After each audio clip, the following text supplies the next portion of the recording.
அவருக்கு வந்து ஒரு பெண் நண்பர் ஒருத்தங்க இருக்கிறாங்க அப்படின்னு சொல்லிட்டு, எங்கள் அண்ணனுக்கு அப்படிலாம் இருக்கவே இருக்காது அப்படின்னு சொல்லிட்டு அதுக்கு ஒரு உருட்டு உருட்டுனாங்க. அப்புறம் அந்த பெண் நண்பரும் அவரும் எடுத்த ஃபோட்டோ வந்து போட்டாங்க. ஷெட் ஷாட் பண்ணியிருக்கிறார். எவிடன்ஸ் வேணுமா உங்களுக்கு? நான் காட்டவா? இந்த ஃபோட்டோ போடவா? ஏன் செல்லம் சோகமாக இருக்கு? சும்மா ஸ்டைல் செம்ம கட்டடி. ரொம்ப இது நான் உங்ககிட்ட காட்டினது வந்து ஒரே ஒரு ஸ்க்ரீன்ஷாட்டு. இந்த மாதிரி 16 பேர்கிட்ட ஒரு சேட் பண்ணது இருக்குது. காவல்துறையினர் என்கிட்ட கேட்டாங்கன்னா நான் அதெல்லாம் கொடுக்க தயாராக இருக்கேன். 100 கோடி சொத்து இருக்குது சவுக்குன்னு சொல்லிட்டு ஒரு புரளி வந்துட்டு இருக்கு. புரளில இல்லை, உண்மை தானே? ஆமாம், ஒரு விஷயமா ஒன்றா வெளில வந்துட்டு தானே இருக்கு. சவுக்கு அவர் பேரில் எதுவுமே வாங்கலை அப்படின்னா நீங்கள் சொல்ல முடியாது. மூவபிள் அசட்ஸ் கார் வந்து அவர் பேரில் தான் இருக்குது. ஒரு இனோவா கிறிஸ்டா டாப் எண்டு, ஒரு ஹுண்டாய் வென்யூ வந்து அவர் ஜெயிலில் இருந்து வெளியில் வந்தோடனே நெட் கேஷில் வாங்குறாரு. சரி, இப்போ நான் உங்ககிட்ட நான் வந்து ஒரு 16 ஸ்க்ரீன்ஷாட் காட்டுறேன். இந்த 16 ஸ்க்ரீன்ஷாட்டுக்கு தடா ரஹீம் விளக்கம் கொடுப்பாரா? சவுக்கு சங்கர் அவர்களுக்கு கஞ்சா பழக்கம் இருக்குன்னு நினைக்கிறீங்களா, இல்லைன்னு நினைக்கிறீங்களா? Okay, where is my ganja you little rat? It's on the way to Bangalore with me. மூஞ்சி எப்போ ரிட்டன்? ஓகே, அடுத்த முறை ஹாஃப் பேக்கெட் தான் அனுப்ப சொல்லணும் போல. கஞ்சா பற்றி இவங்க பேசியிருக்கிறாங்களே இல்லையா? அவ்வளோதான் கேள்வி.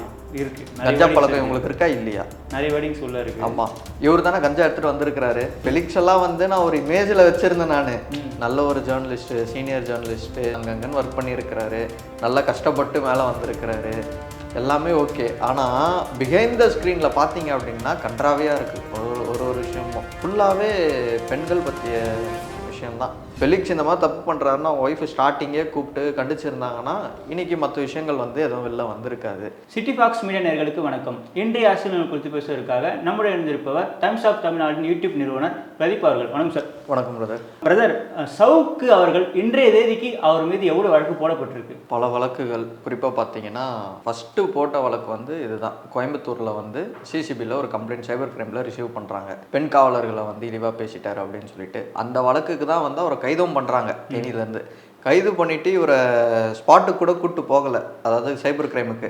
அதுக்குள்ளே இன்னொன்று ஒரு வழக்கு, இவங்களை அரெஸ்ட் பண்ண இடத்துல வந்து கஞ்சா வச்சுருந்தாங்க அப்படின்னு சொல்லிட்டு தேனி காவல்துறையினர் வந்து அதுக்கு ஒரு வழக்கு அவங்க பதிவு பண்ணியிருக்கிறாங்க.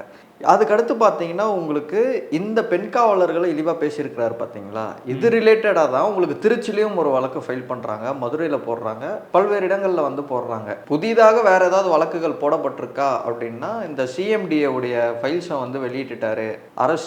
அரசினுடைய டாக்குமெண்ட். ஆமாம், கரெக்டு. அந்த அரசுடைய டாக்குமெண்ட் எல்லாம் வந்து ஃபோர்ஜரி பண்ணி வெளியிட்டிருக்கிறாரு. அந்த டாக்குமெண்ட்டே வந்து அவர் போலியாக தயாரிச்சிருக்கிறார் அப்படின்ற அளவுக்கு அதுக்கு ஒரு எஃப்ஐஆரை போட்டு புதிய வழக்குன்னு பார்த்தா இதுதான். இந்த கஞ்சா கேஸு இது எல்லாமே சேர்த்து தான் வந்து இப்போ அவர் குண்டாசம் வந்து போட்டாங்க. எனக்கு தெரிஞ்சு ஒரு வருஷத்துக்கு வெளில வர வாய்ப்பு இல்லை. போர்டில் உடையும் அப்படின்றாங்க, ஆனால் போர்டில் உடையுமா அப்படின்றது கூட டவுட்டு தான். ஆக்சுவலி நான் ஏன் புதுசாக வழக்கு போட்டிருக்காங்கன்னு கேட்டேன்னா 100 கோடி சொத்து இருக்குது சவுக்குன்னு சொல்லிட்டு ஒரு புரளி வந்துட்டு இருக்கு. புரளில இல்லை, உண்மை தானே? ஆமாம், ஒரு விஷயமா ஒன்றா வெளில வந்துட்டு தானே இருக்கு. ஃபஸ்ட்டு எல்லாரும் என்ன சொன்னாங்கன்னா அவர் வந்து இத்தனை கார் வச்சிருக்கிறாரு, இவ்வளோ சொத்துக்கள் வச்சிருக்கிறாருன்னு உடனே ஆதாரம் எங்கே எடுத்துகிட்டு வா அப்படின்னு நானுங்க. ஆதாரம் வந்துடுச்சு, டாக்குமெண்ட்டே போட்டாங்க, சோஷியல் மீடியாலாம் அவைலபிளில் தான் இருக்குது. காரு நம்பரோட போட்டாங்க, அந்த கார் அவர் பேரில் தான் இருக்குது அப்படின்றதும் கன்ஃபார்ம் ஆகிடுச்சு. இப்போவும் வந்து நம்ப மாட்டுறானுங்க இவர் பேரில் சொத்து இருக்கா அப்படின்னு. என்ன காரணம் ப்ரோ? சவுக்கு சங்கருக்குன்னு ஒரு ஃபேன் ஃபாலோவிங் இருக்காங்க, குறிப்பிட்ட ஃபேன் ஃபாலோவிங் இருக்காங்க. எவ்வளோ ஆதாரம் வெளியிட்ட பிறகுமே அவங்க ஃபேன்ஸ் எல்லாமே அவருடைய தலைவனை விட்டு கொடுக்காம இருக்காங்களே. அறிவில்லை. அதுதான் வேற என்ன சொல்ல முடியும் பிரதர். ஃபர்ஸ்ட் வந்து என்ன சொல்றானுங்க, எங்கள் அண்ணன் வந்து சம்பாதிக்கவே இல்லை, அவர் வந்து கடனில் இருக்கிறாரு, கஷ்டத்தில் இருக்கிறாரு, அவர் வந்து ஒரு சமூக போராளி அப்படின்னு சொல்கிறானுங்க. சரி ரைட், உன் அண்ணன் சம்பாதிக்கலை அப்படின்ற 2 கார் எங்கேருந்து வந்தது அப்படின்னு சொல்லிட்டு ஃபஸ்ட்டு காருடைய எவிடன்ஸை தான் போடுறானுங்க. ஏன் இவ்வளோ இதுவாக பேசுகிறாரு யூடியூப்பில், எங்கள் அண்ணன் 2 கார் வாங்கக்கூடாதா, 2 கார் வச்சுட்டு இருந்தால் என்ன தப்பு அப்படின்னு சொல்லிட்டு உருட்டிட்டு இருந்தானுங்க. அப்புறம் வந்து இன்னொன்று ஒரு விஷயம் வருது, அவருக்கு வந்து ஒரு பெண் நண்பர் ஒருத்தங்க இருக்கிறாங்க அப்படின்னு சொல்லிட்டு, எங்கள் அண்ணனுக்கு அப்படிலாம் இருக்கவே இருக்காது அப்படின்னு சொல்லிட்டு அதுக்கு ஒரு உருட்டுனாங்க. அப்புறம் அந்த பெண் நண்பரும் அவரும் எடுத்த ஃபோட்டோ வந்து போட்டாங்க. போட்ட பிறகு இதில் என்ன பெரிய தப்பு, ஏன் ஒரு பெண் நண்பர் இருக்கக்கூடாது, ஏன் ஒரு பெண் தோழி இருக்கக்கூடாது அப்படின்னு சொல்லிட்டு அதுக்கு பேசுகிறானுங்க. ஒரு கட்டத்துக்கு மேலே என்ன வருதுன்னா அந்த பெண் தோழி பேரில் வந்து ப்ராப்பர்ட்டி வாங்கியிருக்கிறாரு டி நகரில். அது வெளியில் வந்தோடனே ஏன் வாங்கக்கூடாது அப்படின்னு கேட்குறானுங்க. அதுக்கும் முட்டு கொடுக்குறானுங்க. நாட்டில் இருக்கக்கூடிய ஊழலை வந்து எங்கள் அண்ணன் பேசுகிறாரு, அப்படி இருக்கும்போது எங்கள் அண்ணன் சம்பாதிக்கக்கூடாதா அப்படின்ற இதுல தான் போகுது அவங்க பேசுறது இல்லை. உங்கள் அண்ணன் தப்பு பண்ணியிருக்கிறான்னு தெரியுது, நீ எதிர்த்து கேள்வி கேட்கணும்ல, நீ கேட்காம நீ வந்து முட்டு கொடுக்குற அப்படின்னா அப்போ உனக்கு அறிவு இல்லை, அவ்வளோதான். ஆக்சுவலி இப்போ பினாமி நமக்கு ஒரு கேள்வி இருக்கும். சவுக்கு மீது எல்லா சட்டமே வாங்கியிருக்க மாட்டார், ஏன்னா அவருக்கு சட்டம் தெரிஞ்சிருக்கு, அந்த டிபார்ட்மெண்ட்டில் ஒர்க் பண்ணியிருக்காரு. அப்படி இருக்கும்போது பினாமி எத்தனை பேர் இருக்காங்க? பினாமி அப்படின்றது வந்து நீங்களுமே ஒர்க் பண்ணியிருக்கீங்க கூட. இப்போ நான் பினாமின்றீங்களா? எடுத்து பார்க்க சொல்லுங்க. கேட்கேன். சவுக்கு அவர் பேர்ல எதுவுமே வாங்கலை அப்படின்னா நீங்க சொல்ல முடியாது. மூவபிள் அசட்ஸ் கார் வந்து அவர் பேரில் தான் இருக்குது. ஒரு இனோவா கிறிஸ்டா டாப் எண்டு, ஒரு ஹுண்டாய் வென்யூ வந்து அவர் ஜெயிலிருந்து வெளியில் வந்தோடனே நெட் கேஷில் வாங்குறாரு. அதுக்கடுத்து இனோவா கிறிஸ்டாவும் உடனே வாங்கிட்டாரு. ஆனால் நேம் ட்ரான்ஸ்ஃபர் பண்ணாமல் வச்சிருக்கிறாரு. அந்த வண்டி நேம் ட்ரான்ஸ்ஃபர் எப்போ நடந்திருக்குன்னா 1 மாதம் முன்னாடி தான் பேரும் மாற்றிருக்கிறாரு. அவர் வெளியில் வந்தோடனே 2 கார் வாங்கிட்டாரு. அப்படி இருக்கும்போது உங்களுக்கு பினாமி சொத்துக்கள் அப்படின்னா உங்களுக்கு இந்த இம்மூவபிள் அசட்ஸ் தான் வரும். லேண்டு, ஜுவல்ஸு, இதுதான். அதில் ஒருத்தவங்க வந்து மாலதியுடைய ப்ராப்பர்ட்டி வந்து சீஸ் பண்ணியிருக்கிறாங்க. இது இல்லாமல் சாரி கண்டுபிடிச்சிருக்கிறாங்க, இன்னும் சீஸ் பண்ணல. இப்போ வந்து டிவிஎஸ்சியில் கம்ப்ளைண்ட் கொடுத்துருக்குறாங்க. டிவிஎஸ்சிலேருந்து இப்போ அடுத்து அவங்க விசாரணைக்கு எடுப்பாங்க. அவங்க என்ன பண்ணுவாங்கன்னா இது ஆட்டோமேட்டிக்காக இடிக்கும் வந்து ஃபார்வர்ட் பண்ணுவாங்க. இதில் எங்கே ஒரு கொஸ்டின் வரோம்னா, அமௌண்ட்டு வந்து உங்களுக்கு எங்கேருந்து வந்தது, மணி லாண்ட்ரிங் ஏதாவது நடந்ததா இதில், இல்லை உங்களுக்கு வெளிநாட்டிலேருந்து ஏதாவது ஃபண்டு வந்ததா அப்படின்றத வந்து செக் பண்ணுவாங்க. அப்போ ஆட்டோமேட்டிக்காக இடி உங்களுக்கு உள்ளே வந்துடும். டிவிஎஸ்சி ஒரு விஷயத்து உள்ளே வராங்க, இந்த மாதிரி ப்ராப்பர்ட்டி சம்மந்தப்பட்ட இதுவில் வராங்கன்னா ஆட்டோமேட்டிக்காக இடியும் வந்துடுவாங்க. அடுத்து விரைவில் வந்து சீஸ் ஆகிடும். இப்போ நம்ம ஒரு பர்சன் தான் பார்த்துருக்கோம், மாலதி அவங்க பேர் மட்டும் தான் வெளியே வந்திருக்கு. இதை தாண்டி வேறு யாருன்னா இருக்க வாய்ப்பு இருக்கா? அன்புன்னு ஒருத்தர் இருக்கிறாரு, அவருடைய நெருங்கிய நண்பர். அவருடைய வளர்ச்சியும் வந்து லாஸ்ட் ஒரு 4-5 வருஷத்தில், ஒரு 4-5 வருஷம் கூட சொல்ல முடியாது, லாஸ்ட் ஒரு 2 வருஷத்தில் பெரிய growth தான் அன்புது. அவரையும் வந்து விசாரிப்பதற்கான சாத்தியக்கூறுகள் அதிகமாக இருக்குது. இன்னும் நம்ம பேர்லாம் சொல்லலாம், ஆனால் இப்போ வந்து காவல்துறையுடைய இன்வெஸ்டிகேஷன் போயிட்டு இருக்கனால ஒருத்தர் பேர் சொல்ல வேண்டாம் அப்படின்னு பார்க்குறேன் நான். அவ்வளோதான். சமூக வலைத்தளத்தில் பார்த்தீங்கன்னா சவுக்கு சப்போர்ட்டர் வெர்சஸ் பிரதீப் அப்படின்ற ஒரு களம் தான் இருக்கு. அவங்களுக்கு நீங்க என்ன நினைக்கிறீங்க, என்ன சொல்ல நினைக்கிறீங்க? இப்போ நான் அவர் கூட தான் இருந்தேன், நல்லா கூடயே சுத்திட்டு இருந்தேன், நல்லா பழகணும், நல்லா பேசுவோம், எங்க போனா ஒன்னா தான் டிராவல் பண்ணுவோம். ஒரு கட்டத்துக்கு மேல நான் அவரை விட்டுட்டு நான் வெளியில வந்துட்டேன். வெளியில வந்து நான் தனியா சேனல் ஸ்டார்ட் பண்ணி நான் வேலையை பார்த்துட்டு இருந்தேன். சம்மந்தமே இல்லாம ஒரு சேனல்ல உட்காந்துட்டு எந்த ஒரு ஆதாரமும் இல்லாம பிரதீப் வந்து ரவுடிசம் பண்ணிட்டு இருக்கான், பிஜேபி பிரமுகர் ஒருத்தருடைய இதுல வந்து கலெக்ஷன் பண்றான் அப்படி இப்படின்னு சொல்றாரு. சரி, நீங்கள் ஒரு விஷயம் பேசுகிறீங்க அப்படின்னா எவிடன்ஸோட தான் பேசுவார் சவுக்கு சங்கர் அவர்கள் அப்படின்றத மக்கள் நம்புகிறாங்க. சரிங்களா, நான் நம்பலை அதை. ஏன்னா கூட இருந்தனால தெரியும் எத்தனை விஷயத்துக்கு அவர் எவிடன்ஸோட பேசியிருக்கிறாரு, எத்தனை இது சும்மா ஒருத்தர் சொல்கிறாரு அப்படின்றதுக்காக பேசியிருக்கிறாரு அப்படின்றது. ஏன் விஷயத்தை நீங்கள் பேசுகிறீங்க அப்படின்னும் போது ஒரு பேசிக்கான ஒரு எவிடன்ஸு எதையாவது நீங்கள் ஒன்று விட்டுருக்கணும். நீங்கள் அதுவும் பண்ணல. அதுக்கப்புறம் தான் நானும் வந்து அவரை பற்றி பேச ஸ்டார்ட் பண்ணுறேன். நான் அவரை விட்டு வெளியில் வந்தது அக்டோபர் மாதம் நான் வந்தேன். October, November, December, John, Feb, March, ஒரு 6-7 மாதத்துக்கு நான் அவரை பற்றி எங்கேயுமே பேசலை. சரிங்களா, 4th எஸ்டேட் சேனலில் உட்காந்து இன்டர்வியூ கொடுக்குறாரு. அந்த இன்டர்வியூ கொடுத்த அடுத்த நாளே அவர் அப்போ ரிமாண்ட் கூட இல்லை, வெளியே தான் இருக்கிறார். இவனுங்க சொல்கிறானுங்க அந்த ஆள் உள்ளே போன பிறகு நீ பேசுறியா அப்படின்னு சொல்லிட்டு. அந்த ஆள் வெளில இருக்கும்போதே நான் இன்டர்வியூ கொடுத்தவன் நான். எனக்கு என்ன பயம் அந்த ஆள் மேலே. அது இல்லாமல் அப்பப்போ அந்த ஆளை திட்டி நானும் பீட்லாம் போட்டுட்டு நீங்கள் பார்த்துருப்பீங்க, ஏதாவது நான் போட்டுட்டு தான் இருப்பேன் நான். இவனுங்கெல்லாம் இப்போ தான் இவனுக்கு கண்ணுக்கு தெரியுது நான் பண்ணுறது. இத்தனை நாள் அவர் வெளியில் இருந்தனால அவர் வந்து மறைச்சிட்டாரு எல்லாத்தையுமே. இப்போ அவர் உள்ளே இல்லாதனால தான் இவனுங்க இது எல்லாத்தையும் அப்படியே மேஜராக பார்க்குறானுங்க. எனக்கு அவரை பற்றி தெரிஞ்சிருச்சு, நான் வெளில வந்துட்டேன். இன்னும் தெரிஞ்சே முட்டு கொடுக்குறானுங்க அப்படின்னா அறிவு இல்லாதவனுங்க, அதனால் அங்கே இருக்கிறானுங்க. மேபி அவங்களுக்கும் கைது நடவடிக்கை பாய்ந்தால் திருந்தவங்க நினைக்கிறீங்க. எது இப்போது நீங்கள் 2 நாள் முன்னாடி பார்த்தீங்கன்னா ஸ்டாண்ட் வித் சவுக்குன்னு ஒருத்தன் ட்வீட் போட்டு வெளில வந்திருப்பான். அந்த பையன் பார்த்தீங்கன்னா குடும்பம் முக்கியம்னு இருக்குது. அப்போ இத்தனை நாள் அவனுக்கு குடும்பம் முக்கியம் இல்லையா அப்படின்றதே ஒரு கேள்வி தான் அது. அப்போது இத்தனை நாள் உனக்கு தெரில குடும்பம் முக்கியம் அப்படின்றது. இப்போ வந்து காவல்துறையினர் வந்து உன்னை தேடுறாங்க, உன் வீட்டுக்கு போகிறாங்கன்னு உடனே எனக்கு குடும்பம் முக்கியம், நான் என் வாழ்க்கையை பார்க்க போகிறேன் அப்படின்னு சொல்லிட்டு வந்திருக்கான். இதுக்கப்புறமே வந்து திருந்தணும். இவனுக்கு இன்னும் திருந்தலை அப்படின்னா ரொம்ப கஷ்டம்தான். சவுக்கோட பித்தலாட்டங்கள் இது வரைக்கும் யாருக்குமே தெரியாதது இன்னும் ஏன்னா இருக்கா? இருக்குது, அதிகமாக இருக்குது. நான் ஆதாரங்களும் கொடுத்துருக்குறேன் ஒரு சில இடத்துல. இல்லை, நீங்கள் சோஷியல் மீடியா சொல்லாமல் இருந்திருப்பீங்களே? எங்கேயுமே நான் சொல்லாததா? ஸ்டார்ட் பண்ணியிருக்கிறார். எவிடன்ஸ் வேணுமா உங்களுக்கு? நான் காட்டவா? இந்த ஃபோட்டோ போடவா? ஏன் செல்லம் சோகமாக இருக்கு, சும்மா ஸ்டைல், செம்ம கட்டடி, ரொம்ப ஒல்கராக இருக்கா? ஆமாம், நான் உங்களுக்கு அனுப்பி விடுவேன் இதை. இன்னொன்று நான் சொல்கிறேன், இது வந்து இப்போ நீங்கள் போட்டிங்கன்னு என்ன சொல்லுவானுங்கன்னா இது வந்து ஒரு ஃபேக் ஸ்க்ரீன்ஷாட்டு.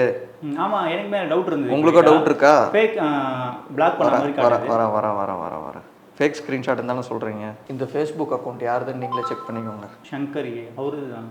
இன்னுமே உங்ககிட்ட ஆக்சஸ் இருக்கா? அட்மின்னு அப்போ அவர் என்னை வெளில அனுப்புனார், பாஸ்வேர்ட் மாற்றலை அவர். ஓகே, நல்லா காட்டிடுங்க. அதுக்கப்புறம் அதுக்கு ஒரு கற்றுவானுங்க, இது வந்து ஃபேக்கு, நீங்களே வந்து எடிட் பண்ணீங்கன்னு வாங்க. ஆக்சுவலி பார்த்தீங்கன்னா சவுக்கு சங்கரோட அஃபிஷியல் ஃபேஸ்புக் ஐடி. ஆமாம், ஓகே ப்ரோ. இதுக்கப்புறம் மாற்றிடுவாங்க. இந்த இன்டர்வியூவில் தான் ரிவீல் பண்ணுறோம் இதை. உங்களுக்கு சென்ட் பண்ணிட்டேன் ஸ்க்ரீன்ஷாட்டு. இது நான் உங்ககிட்ட காட்டினது வந்து ஒரே ஒரு ஸ்க்ரீன்ஷாட்டு. இந்த மாதிரி 16 பேர்கிட்ட ஒரு சேட் பண்ணது இருக்குது. காவல்துறையினர் என்கிட்ட கேட்டாங்கன்னா நான் அதெல்லாம் கொடுக்க தயாராக இருக்கேன். பெண்கள் ஃபாலோவர்ஸும் இருக்காங்க ட்விட்டரில் பார்க்கும்போது. அவங்க எல்லாமே இந்த லிஸ்ட்டில் வரவங்களா? நிறைய பேர் வராங்க இதில். அவங்ககிட்ட என்னென்ன பேசியிருக்கிறாருன்றதும் என்கிட்ட இருக்குது. ஓகே. ஒருத்தருடைய ப்ரைவசியை வந்து நான் ஏற்றுக்கிறேன் ப்ரோ. நம்ம வந்து ஒரு இடத்துல உட்காந்து அதை பேசக்கூடாது, டிஸ்கஸ் பண்ணக்கூடாது. அது அவங்களுடைய ஒரு தனிப்பட்ட ஒரு இது, சரிங்களா? ஆனால் ஊரில் இருக்கிறவங்கள பற்றிலாம் பேசிகிட்டு இருக்கிறார் இவர். அப்படி இருக்கும்போது இவரை பற்றி பேச தோணும், பெருசாக தப்பு கிடையாது அது. ஓகே. நீங்கள் வந்து ஒருத்தர் மேலே நீங்கள் வந்து ஒரு குற்றச்சாட்டு வைக்கிறீங்க, அவனை வந்து நீங்கள் தப்பு சொல்கிறீங்க அப்படின்னா ஃபர்ஸ்ட் நீ ஒழுங்காக இருக்கிறியா அப்படின்றத தான் பார்க்கணும். நானே இங்கே ஒழுங்காக இல்லை, அப்போ எப்படி நான் வந்து இன்னொன்று ஒருத்தர் நான் குற்றம் சொல்ல முடியும்? இல்லை, மற்றவங்களுக்குலாம் ஒரு கேள்வி கேட்குறாங்க. லைக் தடாரகிம் போன்றவர்லாம் என்ன சொல்கிறாங்க அவங்கக்கிட்ட, பெருந்தன்மையாக விட்டுருக்கலாம்ல பழகின தோஷத்துக்கு அப்படின்றாங்க. யாரை என்ன சொல்கிறாங்களா? சொல்கிறாங்க. சரி, ரைட்டு. நான் 7 மாதம் நான் எதுவுமே பேசலல்ல. 4th எஸ்டேட்டுன்ற ஒரு சேனலில் உட்காந்துட்டு இதே சவுக்கு சங்கர் ஒரு இன்டர்வியூவில் வந்து பேசும்போது இதே தடாரகிம் அப்போ கேள்வி கேட்டாரா? எப்பா நீ பிரதீப்பை பற்றி இந்த மாதிரி சொல்கிற, என்னப்பா ஆதாரம் இருக்குது? அந்த பையன் உண்மையாகவே மிரட்டினானா? கேட்டாரா கேட்கலையா அவர்? கேட்கல தான். கேட்கலல்ல.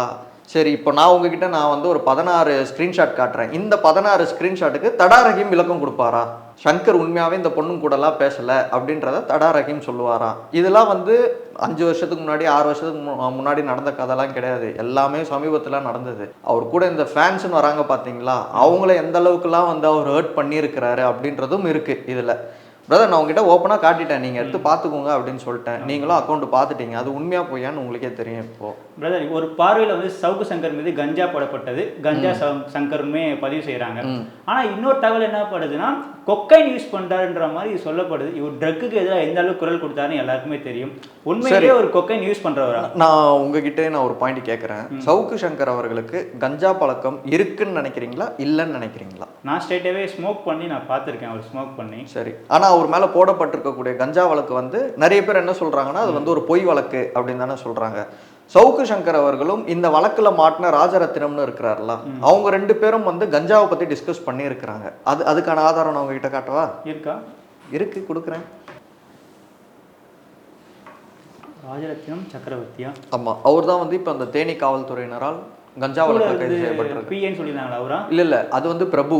ஓகே. இவர் வந்து ராஜரத்தினம்ன்றவர் சவுக்குடைய ஃப்ரெண்டு இவர். Okay. Where is my ganja you little brat, it's on the way to Bangalore with me, மூஞ்சி எப்போ ரிட்டன். ஓகே. ஓ, அடுத்த முறை ஹாஃப் பேக்கெட் தான் அனுப்ப சொல்லணும் போல. கஞ்சா பற்றி இவங்க பேசியிருக்கிறாங்களே இல்லையா, அவ்வளோதான் கேள்வி.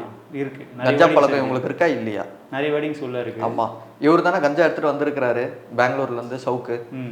ஆமாம், டெக்ஸ்ட் அப்படி தான் போட்டிருக்காரு. ஆமாம், இதுவும் பார்த்துக்கோங்க, இதுவும் எடிட்ன்ற போகிறானுங்க. ஓகே. இல்லை அது இப்போ தெரியுது. நீங்கள் லாஸ்ட் டைம் காட்டிட்டீங்களே சங்கர். ஆமாம், இதுவும் அனுப்பிடுறோம். சார், இப்போது இன்னொரு பக்கம் சவுக்கோட நெருங்கிய நண்பர் ஃபெலிக்ஸ் ஜெரால்ட் அவர்களுடைய லீலைகள் சொல்லிட்டு வெளியாக இருந்தது. இதெல்லாமே எத்தனை நாளாக நடக்குது? இதெல்லாம் வந்து இன்னைக்கு தான் வந்து வெளியில் தெரியுது. ஆனால் இவங்க பண்ணுறதுலாம் பார்த்தீங்கன்னா 5-6 வருஷமாக இதே தான் வந்து இவங்க வேலையாகவே பண்ணிட்டு இருக்காங்க. ஃபெலிக்ஸ் அவர்களது வந்து மாரிதாஸ் அண்ணன் அவர்கள் ஒரு வீடியோ போட்டிருந்தாரு. அதில் நிறைய விஷயம் ஃபஸ்ட்டு ஒரு ப்ரொமோவில் பார்த்தீங்கன்னா நிறைய பெண்கள் வந்து பேசுகிற மாதிரி இருந்தது. அதுக்கப்புறம் வந்து அதில் கால்வாசி கூட வரல. எனக்கு தெரிஞ்சு அடுத்தடுத்து விடுவார் அப்படின்னு நினைக்கிறேன் நான். பார்ப்போம். ஓகே. வீடியோ இருக்குது, அதிகமாக இருக்குது. ஃபெலிக்ஸ் இருக்கு. ஃபெலிக்ஸும் முத்தமர் இல்லை கிடையாது, 2 தோழர்களும் முத்தமர்கள் கிடையாது, அவ்வளவுதான். அவங்க 2 பேரும் இன்டர்வியூல இதே போல தான் உட்காந்துருப்பாங்க. ஏங்க, நானே அப்படிதாங்க நினைச்சேன். இவர் ஃபெலிக்ஸ் எல்லாம் வந்து நான் ஒரு இமேஜ்ல வச்சிருந்தேன். நான் நல்ல ஒரு ஜேர்னலிஸ்ட், சீனியர் ஜேர்னலிஸ்ட், அங்கங்கன்னு ஒர்க் பண்ணியிருக்கிறாரு, நல்லா கஷ்டப்பட்டு மேலே வந்திருக்கிறாரு, எல்லாமே ஓகே. ஆனால் பிஹைண்ட் த ஸ்க்ரீனில் பார்த்தீங்க அப்படின்னா கன்றாவியாக இருக்குது. ஒரு விஷயமும் ஃபுல்லாகவே பெண்கள் பற்றிய விஷயம்தான். ஓகே. பட் ஆனால் அவங்க மனைவி பேசுறது நீங்கள் பார்த்துருப்பீங்க. ஆமாம், பார்த்து. இந்த அளவுக்கு குரல் கொடுக்குறாங்க தன் வீட்டுக்காருக்காக. குரல் கொடுத்து தானே ஆகணும். பட் ஆனால் இவ்வளோ லீலைகள் பண்ணியிருக்காரு, இதெல்லாம் தெரிஞ்சா யூஸ்வலாக ஒரு பெண்கள். சரி, நான் இன்னொன்று ஒரு விஷயம் சொல்கிறேன். இந்த இது எல்லாமே அவங்களுக்கு தெரிஞ்சு தான் நடந்திருக்கு. லீலைகள் எல்லாமே. ஆமாங்க, மாரிதாஸ் அவர்கள் போட்ட வீடியோலே தெளிவாக இருக்கே. அவங்க ஒய்ஃபுக்கு தெரிஞ்சுதான் எல்லாமே நடந்திருக்கு. ஃபெலிக்ஸ் இந்த மாதிரி தப்பு பண்ணுறாருன்னா அவங்க ஒய்ஃபு ஸ்டார்டிங்கே கூப்பிட்டு கண்டிச்சிருந்தாங்கன்னா இன்னைக்கு மற்ற விஷயங்கள் வந்து எதுவும் வெளில வந்திருக்காது. இவங்க கண்டிச்சிருக்கிறாங்க, கண்டிக்கலையா அப்படின்றது தெரில. ஆனால் திரும்ப இவர் அந்த தப்பு பண்ணிட்டு தானே இருந்திருக்கிறாரு. அப்போ வந்து இவர் வந்து ஒரு ரெகுலர் அஃபண்டரு, இவர் வந்து ஒரு உமனைசர், அவ்வளோதான். பொதுவாக பார்க்குற மக்களுக்கு வந்து ஒரு கேள்வி இருக்குது. பிரதீப் அவர்கள் எதுக்கு இப்பொழுது வன்மத்தை கக்குறாருன்ற ஒரு கேள்வி இருக்குது. ஏன் நீங்கள் ஆரம்பத்துலேருந்து தொடர்ந்து பழகிருக்கீங்க, அப்போ சவுக்கு சங்கரை பற்றி தெரியாதா அப்படின்ற ஒரு கேள்வி வைக்கிறாங்க. நான் ஆக்சுவலாக வந்து ஒரு சேனலில் ஒர்க் பண்ண ஒரு எம்ப்ளாயி கிடையாது. சரிங்களா. ரெண்டாவது அவருடைய ரொம்ப பெஸ்ட் ஃப்ரெண்டும் கிடையாது. தம்பின்னு சொல்லுவாரு பாசமா அவங்கள. அவர் எல்லாரையும் தம்பின்னு தான் சொல்லுவார். இப்போது என்னை விட ஒரு 2 வயசு 3 வயசு சின்ன பையன் ஒருத்தர் இருக்கிறான். நானும் அவனை தம்பின்னு தான் சொல்லுவேன் போகிற இடத்துல. நான் கூட பழகுறான் அப்படின்றது. உங்களுக்காக வெளியெல்லாம் கொண்டு வந்தார்ல ப்ரோ? என்ன வெளியே கொண்டு வந்தார்? ஜெயிலுக்கு போனப்ப. சரி, இல்லை என்ன வெளியே கொண்டு வந்தார் சொல்லுங்க. அந்த கேஸ் ப்ரோ, போலீஸ் சிறையில் இருந்தீங்கல்ல? ஆமாம். அப்போ அவர் தானே வெளியே கொண்டு வந்தார் உங்களை? பெயில் போடுறதா அந்த ப்ரொசீஜர் சொல்கிறீங்களா? பெயில் போடுற அட்வொகேட்ஸ் வந்து அவருக்கும் தெரியும் எனக்கும் தெரியும். அந்த வக்கீல மியூச்சுவலாக 2 பேருக்குமே பழக்கம். ரெண்டாவது பெயில் எக்ஸ்பென்ஷன் வந்து எல்லாமே நான் தான் வெளில வந்தோம் பார்த்தேன். அதெல்லாம் அவர் எங்கேயும் சொல்லியிருக்க மாட்டார். சரிங்களா. நான் தான் எல்லாமே வெளில வந்து பார்த்தேன். நான் அந்த கேஸ் இன்னும் ரன்னிங்கில் தான் இருக்குது. இன்னும் சார்ஜ் ஷீட் போடல அந்த கேஸுக்கு. நீங்கள் கரெக்டாக கேட்டீங்க, கூட இருந்தீங்க அப்புறம் எதுக்கு நீங்கள் வெளில வந்து பேசுகிறீங்க அப்படின்னு சொல்லிட்டு. 7 மாதம் நான் எங்கேயுமே பேசலை. இவர் எப்போ 4th எஸ்டேட்டுன்னு ஒரு சேனலில் உட்காந்து சம்மந்தமே இல்லாமல் பிரதீப் இப்படி பண்ணுறான், பிரதீப் உளவுத்துறை இயக்குது அப்படின்னு இவர் எப்போ பேசினாரோ அதுக்கு அடுத்த நாள் தான் நான் வந்து கவுண்டரே கொடுக்குறேன். பட் உண்மையாலுமே உளவுத்துறை இருக்கான்ற ஒரு கேள்வியும் வருது இல்லை பிரதர்? என் மேலே வந்து பார்த்தீங்கன்னா 3 FIR. சரிங்களா. அதுவும் வந்து இந்த பட் ஃபஸ்ட்டு சவுக்கு அவர்கள் கூட இருக்கும்போது போலீஸ் அவர்கள் காட்டிய தீவிரம் இப்போது சற்று குறைஞ்சிருக்குல்ல உங்கள் மீது? என் மீது எங்கே குறைஞ்சிருக்கு? ஃபஸ்ட்டு கைது அளவு போனாங்க, திருப்பி இன்னொரு வாட்டி சவுக்கை விட்டு நான் வெளியில் வந்த பிறகு நான் அரெஸ்ட் பண்ணாங்களே ஜனவரி மாதம். ஜனவரி மாதம் என்ன அரெஸ்ட் பண்ணி கூப்பிட்டு போயிட்டு வெளியில் வந்த பிறகு நடந்த சம்பவம் தான் அது. வெளியில் வந்து என்னை கூப்பிட்டு போயிட்டு அங்கே விசாரணைலாம் முடிச்சு திருப்பி நாங்கள் சம்மன் கொடுப்போம், தேவைப்படும் போது அப்பியர் ஆகுங்க அப்படின்னு சொல்லியிருக்கிறாங்க. இன்னுமே அந்த வழக்கு நான் ஃபேஸ் பண்ணிட்டு தானே இருக்கிறேன். சவுக்கை விட்டு நான் வெளியில் வந்த பிறகு நான் அப்படியே அகேன்ஸ்டாக மாறுறேன், உங்கள் பேச்சுக்கே வைப்போமே, நான் வந்து ஒரு திமுகவுடைய கைக்கூலியாக மாறிடுறேன் அப்படின்னா காவல்துறையினர் என்னை கைதே பண்ணியிருக்க மாட்டாங்களே. நம்ம ஆட்சிக்கு ஃபேவராக இருக்கிறான்ப்பா இந்த பையன். இப்போ நிறைய பேர் யூடியூப்ல இருக்கிறாங்கல்ல. பட் நீங்கள் எதுவுமே பெருசாக குரல் கொடுக்காம தானே இருக்கீங்க. ஃபர்ஸ்ட் நீங்கள் voice of Savukku Shankar admin திமுகவை எதிர்த்து நான் எப்போ நான் பேசாமல் இருந்திருக்கேன்? போன வாரம் வரைக்கும் நான் பேசிட்டு தான் இருந்தேன். நான் ட்வீட் போட்டு தான் இருக்கீங்க. வாய்ஸ் ஆஃப் சவுக்கு சங்கர் இருக்கும்போது காட்டிய அக்ரெஷன் இப்போ இல்லையே. அதை விட பயங்கரமாக தான் பிரதர் இருக்கு. நீங்கள் தான் பார்க்கறது இல்லை. நான் எப்போ அதை என் பர்சனல் நேமுக்கு மாற்றணும்னா அப்போத்துலேருந்து நான் அதிகமாக பேசிட்டு தான் இருக்கேன். ரெண்டாவது வாய்ஸ் ஆஃப் சவுக்கு சங்கர்ன்ற அக்கௌண்ட்டு அக்டோபர் மாதத்துலேருந்து சரியாக வந்து ஒரு மார்ச் மாதம் வரைக்கும் அந்த அக்கௌண்ட் என் கையிலேயே கிடையாது. சரிங்களா. இது வந்து சவுக்கு சங்கருடைய கண்ட்ரோலில் தான் இருந்தது அந்த ஒரு அக்கௌண்ட்டு. அங்கே கார்த்திக்னு சொல்லிட்டு ஒரு பையன் இப்போ அரெஸ்ட் ஆகி வெளில வந்தான் பார்த்தீங்களா, அவன் தான் வந்து அதுக்கு அட்மினாக இருந்தான். இவங்க வந்து நீங்கள் போனதுக்கப்புறம் இன்னொரு தம்பி சரிங்களா. அதுக்கப்புறம் இப்போ இன்னொரு தம்பி வர இப்போ புதுசாக ஒருத்தர் உருவாயிட்டு வராரு, ராகுல் அப்படின்னு சொல்லிட்டு ஒரு தம்பி புதுசாக உருவாகிறாரு. அதான் ஜனவரி மாதம் வந்து என்னை காவல்துறையினர் வந்து கைது பண்ணுறாங்க, கூப்பிட்டு போகிறாங்க. அப்போ அவங்க என்கிட்ட கேட்குற கேள்வி என்ன அப்படின்னா, வாய்ஸ் ஆஃப் சவுக்குன்னு ஒரு ஐடி இருந்தது, அந்த ஐடி எங்கப்பா அப்படின்னாங்க. அது என்கிட்ட கிடையாது சார், அதாவது சவுக்கு கிட்ட தான் இருக்குது அப்படின்னேன். ஐடியுடைய மெயில் ஐடி யார்தில் இருக்குது, அப்புறம் வந்து ஃபோன் நம்பர் யார் நம்பர் இருக்குது அப்படின்னாங்க. என் நம்பர் தான் சார் இருக்கும் அப்படின்னேன். நாளைக்கு அதில் ஏதாவது ஒரு ட்வீட் போட்டு ஏதாவது கான்ட்ரவர்சியாக ஒரு பிரச்சனை வருது, நாங்கள் சிடிஆரோ இல்லை ஐபி ஏதாவது நாங்கள் போட்டு எடுக்கிறோன்னா உன்னுடைய லொக்கேஷன் தான் காட்டும், உன் பேர் தான் வரும். எனக்கா இருந்தாலும் உனக்கு சிக்கல், ஒன்று அவர்கிட்ட சொல்லி அந்த ஐடியுடைய பேரை வந்து மாற்றிக்க சொல்லு, இல்லைனா வந்து ஃபோன் நம்பர் இமெயில் ஐடி மாற்றிக்க சொல்லு அப்படின்னாங்க. நான் என்ன பண்ணுறேன்னா அவங்க தரப்பில் வந்து நான் கார்த்திகிட்ட வந்து நான் மெசேஜோ காலில் தான் பேசுகிறேன், வாட்ஸ்அப் காலில். அவங்க சுற்றி இருக்கவங்க நீங்கள் கான்டாக்டில் தான் இருக்கீங்க. கார்த்திகிட்ட நான் அக்டோபர் மாதத்துலேருந்து ஜனவரி மாதம் வரைக்கும் நான் பேசலை. அரியலூரில் எனக்கு அந்த ஒரு பிரச்சனை ஆன பிறகு வெளியில் வந்து அன்றைக்கி நைட்டே நான் கால் பண்ணி சொல்கிறேன், அந்த ஐடி பேர் வந்து ஒன்று மாற்றிக்கோ, நீ மாற்றி உன் பேரில் வச்சுக்கோ, இல்லைனா வந்து office of Savukku, office for Savukku, ஏதோ ஸ்டாண்ட் வித்து சிட் வித்து ஏதாவது ஒரு பேரில் நீ வச்சுக்கோ. ஆனால் வாய்ஸ் ஆஃப் சவுக்குன்ற இதுலேருந்து எடுத்துட்டு ரெண்டாவது வந்து ஃபோன் நம்பரும் நீ மாற்றிக்க, இமெயில் ஐடியோ மாற்றிக்கோ அப்படின்ட்டேன். இவனுங்க அதை பற்றி இவனுங்க கேரே பண்ணல. அதே மாதிரி இவனுக்கு கான்ட்ரவர்சியாக ட்வீட் போட்டுன்னு தான் இருந்தானுங்க. ஒரு கட்டத்துக்கு மேலே சரி ரைட்டு, நீ போட்டு நான் எதுக்கு அதுக்கு அரெஸ்ட் ஆகணும், அதுக்கு நானே வந்து அந்த ஐடியை என் பேருக்கே மாற்றிக்கிறேன். ஏன்னா ஐடி கிரியேட் பண்ணதே நான் தான் அதை ஃபஸ்ட்டு. சரிங்களா. இவனுங்க எல்லாம் என்ன சொல்லுவானுங்கன்னா, அந்த ஐடி வந்து அண்ணனின் உறவுகளால் உருவாக்கப்பட்ட ஒரு ஐடி அப்படின்றானுங்கள்ல. போன வருஷம் ரிமாண்ட் ஆகும்போது எந்த அண்ணனின் உறவு வந்து என் கூட வந்து உக்காந்தான் உள்ள, அது வந்து உறவுகள் எல்லாம் சேர்ந்து உருவாக்கின ஒரு ஐடி. ஏன்பா கேஸில் பிரதீபை மட்டும் சேர்க்குறீங்க, A2வா என்ன சேரு, A3யா என்ன சேருன்னு ஏதாவது ஒரு உறவு ஒருத்தன் வந்தானா அப்போது இல்லைல்ல. சரி ரைட், அது நான் உருவாக்கின ஒரு ஐடி, அதை என் பேருக்கே நான் மாற்றிட்டேன் நான், அவ்வளோதான். ஓகே. அதுக்கப்புறம் ரெகுலராக இப்போ நான் ட்வீட் போட்டுட்டு தான் இருக்கேன். ஓகே. அப்போ அந்த ரெண்டாவது நான் வந்து ஆபாசமாக நான் யாரையும் வந்து திட்டலை. என்னை வந்து அரெஸ்ட் பண்ணுறதுக்கு தனிநபர் தாக்குதல் நடத்தலை. ஒரு ஸ்கீம் நீங்கள் ஏதாவது இன்ட்ரடியூஸ் பண்ணுறீங்க, அந்த ஸ்கீமில் வந்து ஏதாவது ஃப்ளாஸ் என்றாலே மீம்ஸுக்கு போட்டு அரெஸ்ட் ஆனார்ன்ற பேர் தானே இருக்கு. ஆமாம். நீங்கள் தனி மத தாக்குதல் இல்லைன்றீங்க. இல்லையே, நான் மீம்ஸ்லாம் போட்டிருக்கேனே. நான் போன மாதம்லாம் கூட மீம்ஸ்லாம் போட்டிருப்பேன். நான் இந்த மாதம் சவுக்கு அரெஸ்ட் பண்ணதுலேருந்து இன்னும் கொஞ்சம் அக்ரெசிவாக இறங்கியிருப்பேன். இவரை பற்றி ஒரு விஷயத்தையும் வெளில எடுத்துகிட்டு வரதுக்காக நான் ரெகுலராக நான் அதை ஃபாலோ பண்ணிட்டு இருக்கேன். அவ்வளோதான். இப்போ சவுக்கு அவர்கள் ஒரு வேளை வெளியூர் பட்சத்தில் உங்களை என்ன பண்ணுவார்? டார்கெட் பண்ணுவாரா? பண்ணட்டும், அதையும் ஃபேஸ் பண்ணுவேன். ஓகே. ஏங்க, அவர் விட்ட அக்டோபர் மாதத்துலேருந்து நான் வெளியில் வந்துட்டேன். வெளியில் வந்த பிறகு அந்த ஆள் என்னென்ன குடைச்சல்லாம் வந்து பிஹைண்ட் த ஸ்க்ரீன்லேருந்து பண்ணாருன்றது எனக்கு தெரியும். அதையே பார்த்துட்டேன். அந்த ஆள் வெளில வந்த பிறகு ஃபேஸ் பண்ண மாட்டேன்னு அதையும் பார்த்துருவேன் நான். Okay brother. தளபதி ஃபேன்ஸுக்கு எந்த அளவுக்கு லியோ படம் முக்கியமோ, சவுக்கு ஃபேன்ஸுக்கு அந்த அளவுக்கு லியோவும் முக்கியம். ரொம்ப நல்லா இருக்கே இது. இல்லை ப்ரோ, ரொம்ப நாளாகவே தலைவனை ஆளை காணோம். எங்கே தான் இருக்கு லியோ படத்தில் இவர் பார்த்திபன் மாதிரி தான். எங்கே இருக்கிறாருனே தெரியல. காவல்துறையினர் வந்து ஆனால் எஃப்ஐஆர் போடலான்னு நினைக்கிறேன். கம்ப்ளைண்ட் மட்டும் தான் வந்து ரிசீவ் பண்ணியிருக்காங்க ஒரு பெண் ஒருத்தவங்க கிட்டே இருந்து. தலைமை இது வரைக்கும் தலைமறைவு எங்கே இருக்கிறான்னு தெரியல. ஃபோன் வந்து நாட் ரீச்சபிள். உண்மையாகவே இப்போ போலீஸ் வந்து அவரை தேடலை அப்படின்னு கூட நம்ம வச்சுப்போமே நம்ம. ஆனால் ஒரு பயம்ன்றது ஒன்று இருக்கும்ல. எனக்கா இருந்தாலும் நைட்டில் வந்து அரெஸ்ட் தேடுறாங்களா போலீஸ் அவரை? அதை நம்ம சொல்லக்கூடாதுல்ல. ஓகே. உண்மையாகவே ஒரு தேடலைன்னு வச்சுக்குவோம். தேடலை அப்படின்னா கூட அந்த அளவுக்கு ஒரு பயம் ஒன்று இருக்கும்ல. நைட் டைமில் வந்து தூக்கிட்டு என்ன பண்ணுறது, ஜெயில் உள்ள போயிட்டு என்ன பண்ணுறது, சவுக்கே வந்து குண்டாஸ் போடுறானுங்க, ஏதோ பண்ணுறானுங்க, நம்மளாம் ஏமாத்துறோம் அப்படின்னு நினைப்பார் அவரும். இது வரைக்கும் அப்ஸ்காண்டு தான். தம்பிகள் வந்து குடும்பம் முக்கியம்னு சொல்லி வெளியே போனது மாதிரி இவர் அறிக்கை விட்டா விட்டுருவாங்கல்ல. யாரு? லியோ அவர்கள். அதான் ஒரு டபுள் மைண்டில் இருக்கிறாரா இல்லை அவர் என்ன திங்கிங்கில் இருக்கிறாருன்னு தெரில. சவுக்கு மீடியாவிலேருந்து இப்போ எல்லாரும் வந்து வெளில ஒவ்வொருத்தராக போயிட்டு இருக்கிறாங்க. சரி, இதுதான் நல்ல டேர்னு, அண்ணன் வர வரைக்கும் கொஞ்சம் பல்ல கடிச்சுப்போம், அண்ணன் வந்தோடனே மீடியாவே நம்ம டேக் ஓவர் பண்ணுவோன்னு கூட இருக்கலாம். அவர் சொல்ல முடியாது. முத்தலீஃப் அவர்கள் எடுத்து அவர் பிடிச்சலாம் பார்க்குறாரு. ஆமாம், இருக்கலாம். ஏங்க, யாராக இருந்தாலும் ஆசை இருக்கும்லாங்க. சீஃப் எடிட்டர் அவர் அங்கேருந்து போகிறாரு முத்தலீஃப், அடுத்து அவர் இடத்துக்கு வந்து வரணுமே அப்படின்னு சொல்லிட்டு கூட இவர் கொஞ்சம் வெயிட் பண்ணலாம். பார்ப்போம்.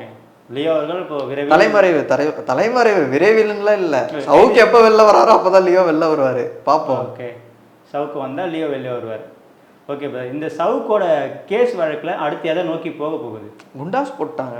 எப்படி பார்த்தா ஒரு வருஷம் உள்ளே தான் இருக்கணும். அதே வச்சு எனக்கு தெரிஞ்சு அடுத்து இடி வரும்.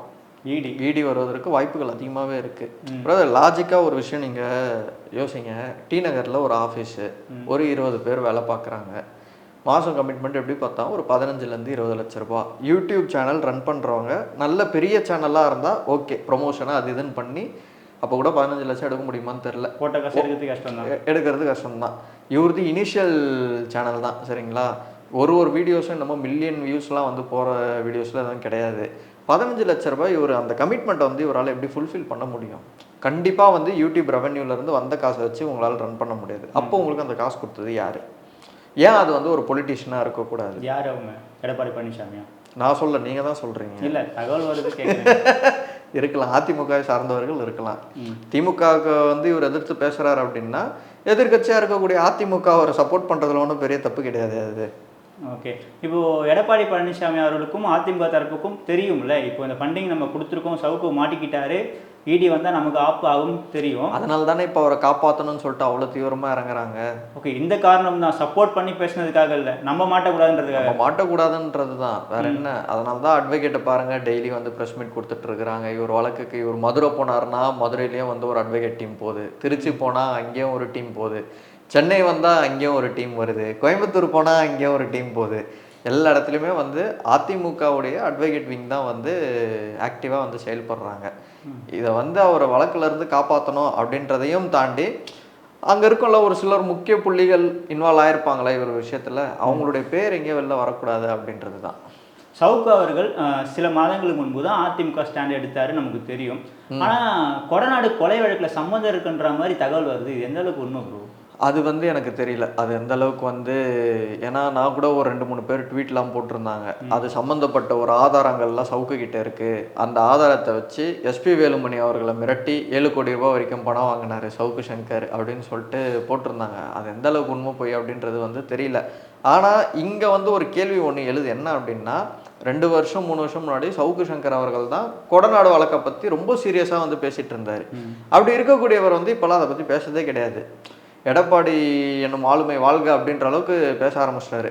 அஃபிஷியலாக வந்து அதிமுகவுடைய ஸ்போக் பர்சன் நான் அப்படின்னு சொல்லிட்டு அவர் போட்டுக்கல, அவ்வளோதான். மற்றபடி வந்து அவர் ஒர்க் பண்ணுறது, அவருடைய பேட்டிகளாக இருக்கட்டும், அல்லது அவர் ஃபீல்டு விசிட் பண்ணுறதா இருக்கட்டும், எல்லாமே வந்து ஏடிஎம்கே ஃபேவராக தான் வந்து பண்ணிட்டு இருக்கிறாரு. அங்கேருந்து ஏதோ ஒரு சில விஷயத்தை இவர்கிட்ட கொடுத்துருக்குறாங்க, அதனால இவர் அந்த வழக்கை பற்றி எதுவும் பேச மாட்டுறாரு, அவ்வளோதான். சவுக்கு சங்கர் அவர்கள் கட்சி ஆரம்பிப்பதனால தான் திமுக இந்த கடும் நடவடிக்கை எடுத்திருக்காங்கன்ற மாதிரி சில்லறை. இதெல்லாம் வந்து நீங்கள் விளையாட்டு செய்திகள் பக்கத்தில் போடணும், இதெல்லாம் சீரியஸாக உட்காந்து டிஸ்கஸ் பண்ணுற டாப்பிக்கே கிடையாது. கட்சி என்ன ஆகும் ப்ரோ? எது கட்சி ஏங்க நான் கேட்குறேன், இந்த ஒரு வழக்கு உங்களால் ஃபேஸ் பண்ண முடியல, இதுக்கே நீங்கள் வந்து உங்கள் மீடியா ஆஃபீஸை நீங்கள் மூடிட்டு ஆளை விட்றாப்பா அப்படின்னு சொல்லிட்டு கடையை சாத்திட்டு நீங்கள் ஓட்டிட்டீங்க. இப்போ நாளைக்கு நீங்கள் கட்சி ஆரம்பிக்கிறீங்க அப்படின்னா கட்சி எப்படி நீங்கள் வந்து டெம்பரரியாக க்ளோஸ் பண்ணிட்டு போயிட்டு வருவீங்களா திரும்பவும்? இதே உங்களால காப்பாற்ற முடியல, நீங்க கட்சி எப்படி காப்பாத்துவீங்க? உதயநிதி எதிர்த்து போட்டி இன்னும் ஜெயிக்கணும்னு நினைச்சிட்டு இருந்தாரு. வெளில வரட்டும், போட்டிட்டோம், யார் வேணான்னா. ஒரு வருஷத்துக்கு அப்புறம் அண்ணன் வெளில வந்துருவாரு, வந்தோடனே எலெக்ஷன் ஒர்க்ல ஆரம்பிக்கட்டும், ஆரம்பிச்சு நிக்கட்டும், யார் வேணான்னு சொன்னது? தம்பியா நீங்க போவீங்களா கூட? எது? நான் கண்டிப்பா போவேன், என்ன பிரச்சாரத்துக்கு கூப்பிட்டாருன்னா நான் போவேன் நான். ஓகே பிரதர், தொடர்ந்து பேசுவோம் சவுக்கு அவர்களை பத்தி. நன்றி. நன்றி பிரதர்.